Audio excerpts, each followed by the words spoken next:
welcome to our today's video. In this video, I'm gonna explain some sort of strategy, tips and tricks that will definitely help you to learn spoken English.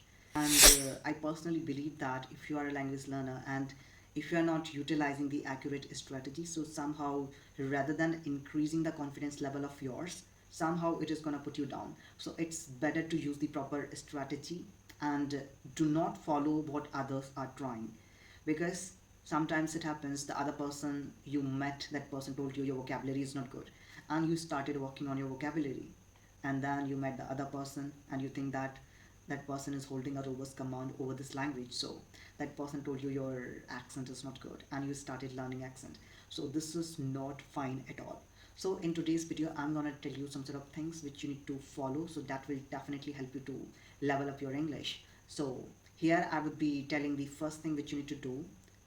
Firstly, you need to understand your strength and weakness. What is your strength and what is your weakness? Because if you don't know what is your weakness and what is your strength, you won't be able to work on the right thing wherever it is required. So firstly, we need to understand the weak point. For instance, somehow when we are just trying to have a conversation with the people and we are getting through any kind of confabulation, so what we need to do, we need to rectify it, whether you are able to talk to the person confidently or not. How's your flow of speaking, means your fluency. And you, after understanding all these things, if you think that your fluency is not good, you are using a lot of fillers and somehow you are getting stuck, so firstly you need to understand what is the thing which is problematic for you, because if you don't know your problem, no one can understand. I believe that if I'm feeling fever or I'm getting through headache, so I can understand my problem better than anyone else. Similarly, what problem exactly you are facing, you can understand your problem better than others. So this is the first requirement, that you need to rectify your problem. And if you have any person who can speak English very well, and so firstly you need to understand your problem, after that you can share your problem with that person, and on the basis of your speaking, that person is going to provide you the constructive feedback. So this thing is also going to allow you to understand what problem exactly are you facing, so accordingly you can start working on that. And if you are a beginner or you are having an intermediate level, so in that certain situation I would say that the first requirement should be your fluency. You do not need to think about some other things such as vocabulary, grammar and some other things, because vocabulary you can improve later on, it's completely fine, or you can learn 1 to 2 words on daily basis, that's totally fine. You do not need to learn a lot of words. Some people say that you need to learn 10 words every day, but if you don't know how to construct sentences, you won't be able to memorize it in your vocabulary. In the beginning or in the elementary stage of learning, as much as you can, just try to express yourself by using the easy vocabulary. And you can also frame some simple sentences in the elementary stage of learning.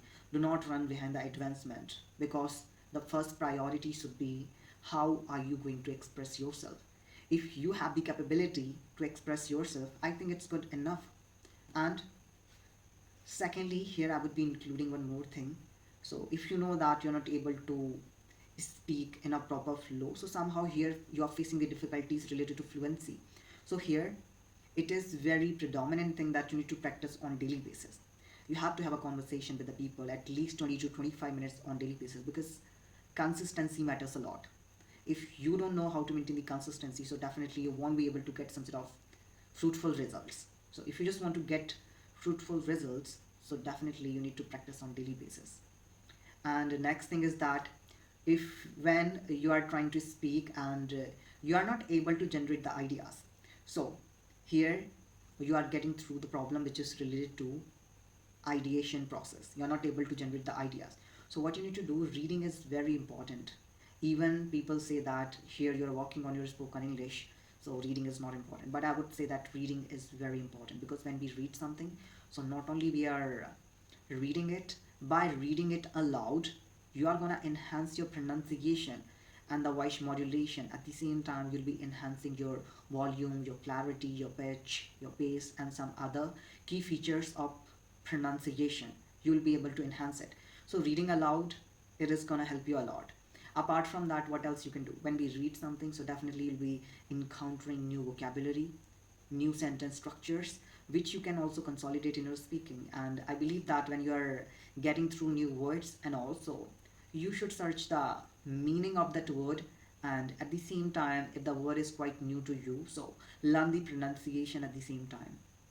Because sometimes it happens, if you're not checking the pronunciation, and then later on you realize that you were just pronouncing the word incorrectly. So it's better to learn the pronunciation at the same time whenever you're learning new word. And after learning about the pronunciation, you need to understand the accurate meaning. After understanding the accurate meaning, you need to move forward to construct some sort of sentences. Sentence construction is very important if you're a language learner, whatever the vocabulary which you're learning.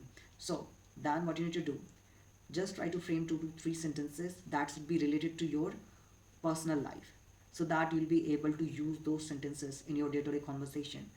After doing it, try to take a topic. This is very important thing, I would say. Take one topic and then try to speak on that topic. Then after recording your voice, you need to evaluate your performance by yourself. So here you are not relying on others. Okay, whatever you know, at least you can correct those things. I'm not telling that you're perfect, you are kind of a pro in English. It's not like that. But whatever you know, maybe you know some sort of grammar rules and all, and you're making that kind of mistake. So after listening to your audio, you can correct that, and you'll be able to understand you are able to speak at this part of the moment or not. So these are the things which I just wanted to consolidate in today's discussion, and I hope this little information is going to help you a lot. And the bonus step that I just want to mention here, if you're a language learner, so do not focus on the grammar a lot in the beginning. First requirement should be fluency, and by correcting 1 to 2 mistakes every day, you are going to enhance your grammatical accuracy as well. So that's how you'll be able to kill 2 words with 1 stone. So thank you so much for watching this video. If you have any question, feel free to put it in the comment section below, and see you in the upcoming video with some amazing topics. And if you want me to create a video on specific topics, so feel free to write down your questions.